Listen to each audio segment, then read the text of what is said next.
Hi folks, and welcome to the More Than Your Labels podcast, where I chat to everybody and anybody who has a neurodiverse condition and those who haven't, and how it either hinders them or helps them. It's their story, their way, warts and all. So let's ditch any label that any of us have been given, and let's stand loud and proud as we are more than any label. So let's get in more onto the conversation. More Than Your Labels Facebook group, where we talk about mindset, procrastination, where we celebrate all our wins, big and small. See you on the other side, folks. Hello everybody, welcome to the More Than Your Labels podcast. Today I've got Sue, and we keep missing each other, and yay, we've actually got each other in the building, and it's big hugs and everything. So enough of waffle about me, I'm too excited. So Sue, tell us all about yourself and what you do and who you serve and all that malarkey and all that jazz. Yeah, thank you, Karen. Yeah, really good to be here. Basically spent most of the lockdown setting up an organisation called Celebrating ADHD. And the reason I set that up is because I was diagnosed 2 years ago with ADHD, and really started putting a holistic plan together, and realised that there's not much help out there for a holistic plan. No, definitely not. Together, we can get the diagnosis, costly, obviously not on the NHS because it takes 7 years in some cases. But then there's the medication. Obviously, I realised that the medication doesn't work on its own. No, it doesn't. 70% chance it does work, which is great, but it gives you the focus. But then what do you focus on? So that's what I wanted to really look at, because the key thing that was the key challenge for my life has been relationships, the ADHD effect. And as I started researching into it, some of the clinical leaders in the field, they not really acknowledging that fact. I mean, we know it's about executive functions and focus and all that, time management. But the fact is that our life is about relationships. That's what our life is. Building, forming, shaping. Yeah, and the ADHD effect certainly played out in my intimate relationship with my partner. Hence, that's the reason why we sought the diagnosis, and really wanted to make people aware of that. But then there was other things that came in as well. So I just started adding and created this whole course about sort of mastering adult ADHD and then celebrating it, because there's so much to be grateful for. And there's so much negativity that comes with ADHD as well. So why not celebrate it? Yeah, this is it. Exactly. So that's what I did, and set up the website, celebratingadhd.com, and started running group coaching sessions. And I'm a professional coach, trained now as well as a trained mindfulness and yoga teacher. It's all exciting. So how have you found it when you got diagnosed? Do you find it a minefield or a bit? Yeah. Well, it's a bit of a roller coaster, isn't it? Because you kind of like go through a grieving process. Yeah. So first of all, there's kind of a denial. No, that's not me. That's not me. No, I'm fine. Nothing's wrong with me. It's the others, blame it on the others. And then you go through anger. Why now? I'm 46. Why now? Why didn't you find out when I was younger? Would have helped a lot. But, I've gone through life and not knowing. I'm struggling too hard, having to work for masters and achieving it, but working really hard and putting everything into it. Did anyone ever say to you, you need to try harder? Yeah, she says, blown steam out of her ears. I think it was more Karen myself that told me to try harder. I was very harsh with myself. There was no self-compassion. I used to beat myself up, be a real perfectionist. It has to be right. It has to be this. Da, da, da. And it just got too much. It just got too much. So the whole diagnosis process is a journey in itself. And then you finally get to this acceptance. Yeah. And you must get to the acceptance, because if we don't accept it, then we can't change things. Exactly. It took me a long time to accept me for me. It's only just now that I'm going, oh, I am me. This is me. Mm-hmm. Yeah. And this is where the essential mindfulness training comes into it. And I'm really passionate about this being an essential tool to develop for your ADHD toolkit, because it's not a luxury, it's a necessity. Because when you start to become aware of your behaviors and how your mind works, you are able to introduce this choice, the choice point. So you get to choose, do I want to walk down that same road with that hole in it, or do I want to walk down a different road and not fall down the hole? Exactly. And you don't want to go down the rabbit hole of searching for things, because you'd never come out of it. Now, over the years, did you ever start doing courses and more courses and more courses for courses' sake? Oh, hello, welcome to my world too. Absolutely. Book on a course and never do it, never complete it, even though you paid for it, because you feel that you're doing something. You can't see, but there are millions and millions of self-help books. So one of the things that I used to do is that, I need to know how to tell stories. I'll buy a book, go onto Amazon, double click, one click, got the book. Brilliant. But could I finish the book? No. I'll start it, and then you have all these good intentions of doing it, and then it doesn't happen. And that's been a behavioral pattern, and hence the many books that I have, and I'll just keep them there just in case, one day I might have this revelation, think, right, I'm going to read all of them in one day. Oh yeah, that's just like me, a collection. But it doesn't really happen that way. So I think it's about accepting the fact that, okay, maybe we learn in different ways. Maybe we learn from others. Maybe we can partake in group coaching and learn from others that way. And it's a very therapeutic way to interact with others, especially as we tend to feel that a bit isolated and nobody understands me, nobody listens to me, whereas that group of people all understand that, and it's a very compassionate group of people and supportive in where you want to go. And plus we get in our own way as well. We put that, well, we can't because of. We need to change that mindset to a more growth mindset and open opportunities up to ourselves and shout it from the rooftops that we're here and we can do things. You've hit the nail on the head there, Karen. It's a growth mindset.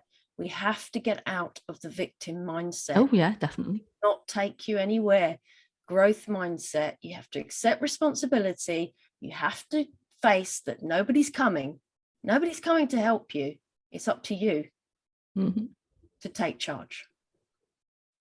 And then once you do, it's so liberating. Well, I found it has anyway. It only recently happened, so God help the world anyway. So where can people get in touch with you if they wanted to have your group coaching sessions or mindfulness? Yeah, well, they can go to the main website, which is www.celebratingadhd.com. So that's the main site. It's got all the information on there. You can subscribe to the courses. Would need to fill out an application form or have a suitability call, 15-minute call with me, just to check to see if coaching is for you. before we start, because the main principle of coaching is that you must be willing to want to take charge. To put the work in.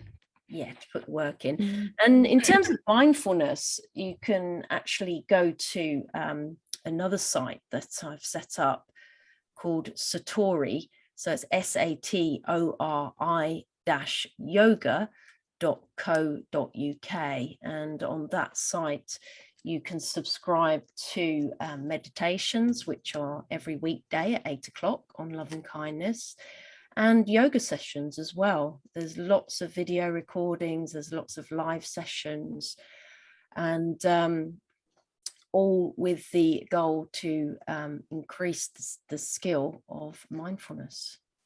So how do you think mindfulness works then? How does it work?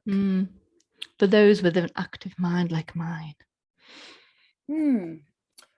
Well, I can share with you how you develop it, because it's a skill. It's like any other skill. You have to practice it. You have to practice, and practice, and then more practice. It's not something that you can develop overnight. It's something that takes time. And for an active mind, what I've found is sometimes sitting meditation is not that effective.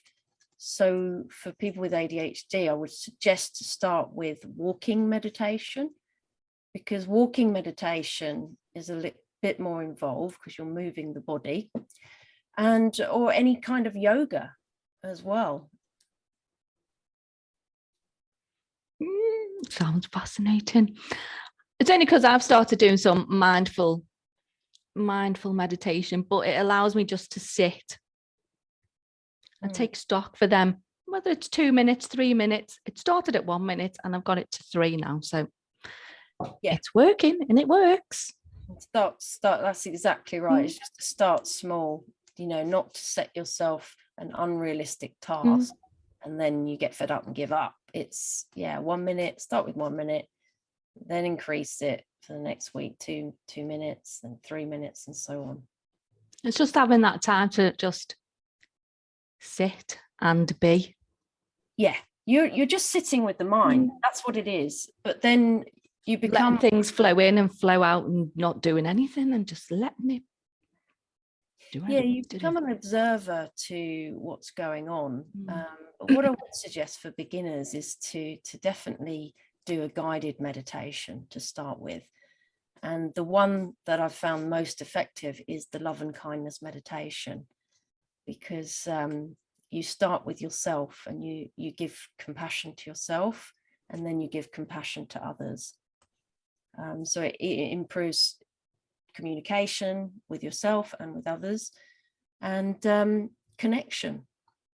Because we don't really give much compassion to ourselves. We end up beating ourselves up on a lot of things instead of accepting ourselves and loving ourselves and being grateful. Exactly. We've got so much to be grateful for. That's another project that I set up, gratitudeproject.org.uk. That's all about gratitude, because there's been studies show that when we start to appreciate what we have got rather than focusing on what we haven't, it improves mental health. And it changes your brain waves as well. Turn it into more positive psychology and all the synapses and all that jazz. Don't know where that came from. That was a bit of a knowledge stuff, wasn't it? That's coming from way back when I was at uni. Anyway, I digress. So, anything else you'd like to explain, do, follow, tell us about? Yeah, I think just to reiterate that, for those that are embarking on a sort of a treatment process for ADHD, is to ensure that it's a holistic approach. So there are a few pillars to that approach. So one of them is exercise, very key. To have exercise regularly as part of the plan. because it does increase the dopamine levels in the brain, and that's what we need more of. So exercise is really important. The other thing that's really important is sleep. So that's when we restore, and we need to make sure we can get into a deeper sleep. And there's things that you can do to prepare yourself for sleep. You can do yoga, you can do meditation, you can write things down, just get everything out of your head. And you can also use supplements like magnesium to sort of help get into that deeper sleep. So exercise, sleep. The third one is nutrition. Really important. What we eat and how that affects, with sugar, how sugar. I was going to say, me and my sugar habit needs to just doesn't help. Yeah, notice it, how it pulls you up and then it dumps you down. It's sugar dumping, it's called. The other thing, the final thing, is meditation. So it's a pillar, and it means it's an essential thing. And then underlining that, you've got medication, or you've got coaching over the top, which help you through the behaviors, the core beliefs that you hold, and you can explore them and think, oh, where did that come from? And then you can say, well, actually, does it serve me now, or do I need to replace that with a different belief, a more positive belief, a kinder belief to myself? And you can do that through coaching. It's a really good process. I've found it so transformational. And I've had years and years of therapy. And there is a place for therapy because it does help us open up. But what I found with one of the things with the ADHD does is you use a mask. So definitely, even with your therapist, you put on a mask because you don't want to appear crazy or just not normal. So you self-sabotage yourself in that process. So years and years of therapy, to be fair, the therapists have been mixed, and some are good, but they're only some just don't get it. Yeah, but they're only going to go on what you tell them. You see, so that's what's sabotaged my efforts with therapy. Whereas coaching is very different, because coaching is, yes, you've got to find the answers for yourself. You come up with the answers yourself, but your coach will ask the right questions. And that's the magic of coaching. It's all exciting. We all need a coach.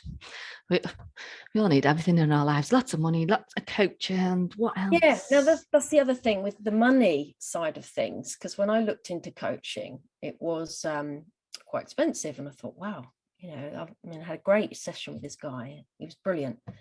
And then he says it's £120 an hour. I was like, well, I can't really afford that. So hence the other reason why I thought, hang on a minute, this has got to change. So I'm looking to revolutionize the coaching industry. I'm going to set up a specific ADHD course for coaches and train them up so they know how to be with people with ADHD, and to get the best results in the best time and for reasonable money. So sounds all exciting. Accessible. Sign me up, I'm there.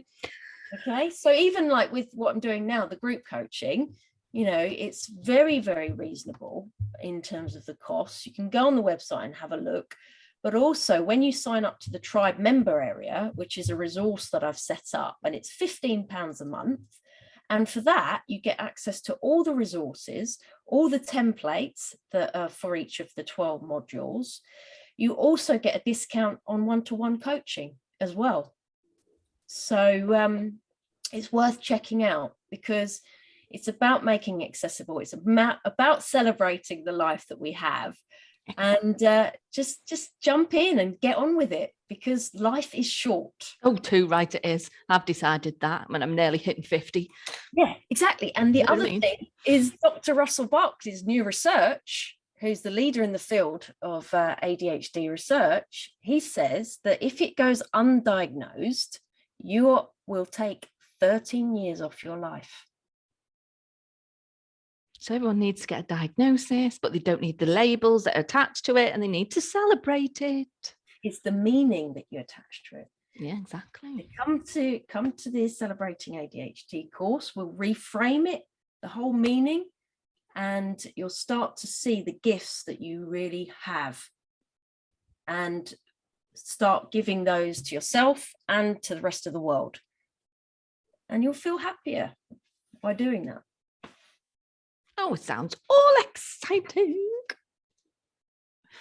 I'm on the cusp of things, but I don't know what yet. But, you know, it's in the planning, still there. Wrote it down, and it's going to go. I don't know where it's going to go, but anyway, it's going to go somewhere. It is going to go somewhere, because that's one of the superpowers of ADHD. We have many ideas. We think out the box. Divergent thinking, creativity, hyper focus. It's brilliant. Yeah, focus, forget to eat, and then, you know, in your pajamas for 6 days because you're like, I just need to get this sorted. But anyway, enough about me and my problems. So Sue, thanks for joining me today. I shall put all the links in the show notes and all that jazz. Wonderful. Excited.